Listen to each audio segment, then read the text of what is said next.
Hello friends, आज का हमारा टॉपिक है फैक्टराइजेशन। तो इसको सीख लेते हैं हम किस तरीके से करते हैं। बहुत ही सिंपल तरीके से देखेंगे इसको।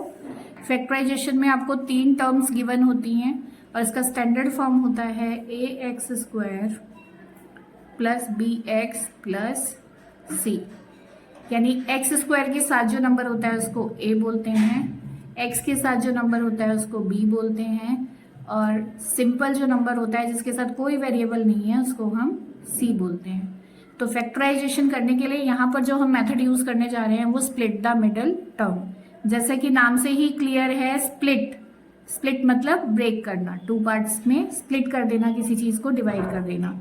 स्प्लिट द मिडल टर्म, हम ये मेथड यूज करेंगे यहाँ पर। तो यहाँ पर अगर हम देखें तो हमारा मिडल टर्म है 12x।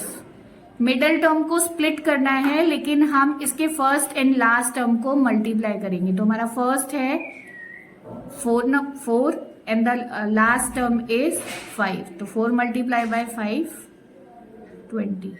अब हम इसका एलसीएम ले लेते हैं। 2 1 2 0, 2 5 10, 5 1 5। अब जो हमने एलसीएम लिया है इन्हीं नंबर्स को यूज करके हम मिडिल टर्म बनाएंगे अपनी।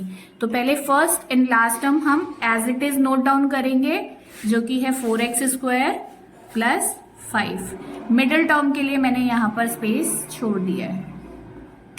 तो ध्यान से देखते हैं, हमें इन नंबर्स को यूज करके 12 लेकर आना है।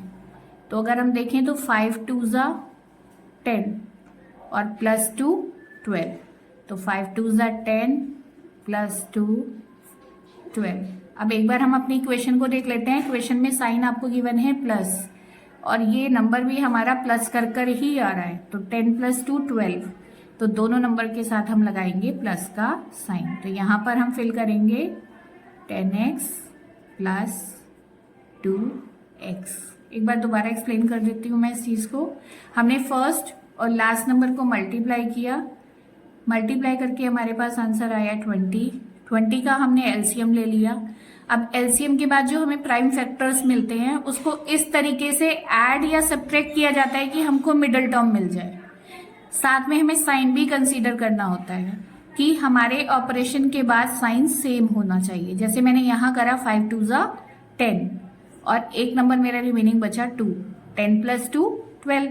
तो मिडिल टर्म को मैंने लिख दिया 10x प्लस 2x। इस मिडिल टर्म को हम डायरेक्टली स्प्लिट नहीं कर सकते जब तक हम एलसीएम ना ले लें। एलसीएम लेने से इजीली आप इसको स्प्लिट कर पाएंगे। देन नेक्स्ट स्टेप होता है हमारा इनकी ग्रुपिंग करना। हमने 2 वेरिएबल्स का यहाँ पर ग्रुप बना लिया, पहले 2 टर्म फिर नेक्स्ट 2 टर्म्स का। अब इन दोनों टर्म में हम चेक करेंगे कि कॉमन क्या आ रहा है, वो चीज जो दोनों के पास हो।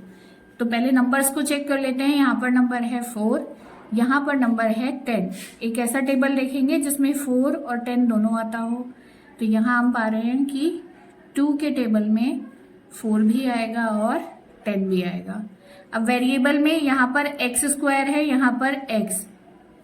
जो लोएस्ट वेरिएबल होता है, लोएस्ट पावर को हम कॉमन ले लेते हैं। फॉर एग्जांपल यहाँ x की पावर 1 है, यहाँ x की पावर 2। तो x की पावर 1 को हम कॉमन ले लेंगे। अब जिस नंबर को कॉमन लेते हैं, अगर मैंने इस टर्म से 2 और x बाहर निकाल लिया तो रिमेनिंग क्या बचा 2x। इसके पास रिमेनिंग क्या बचा, इसने x दे दिया, 2 से 10 को डिवाइड करा 5।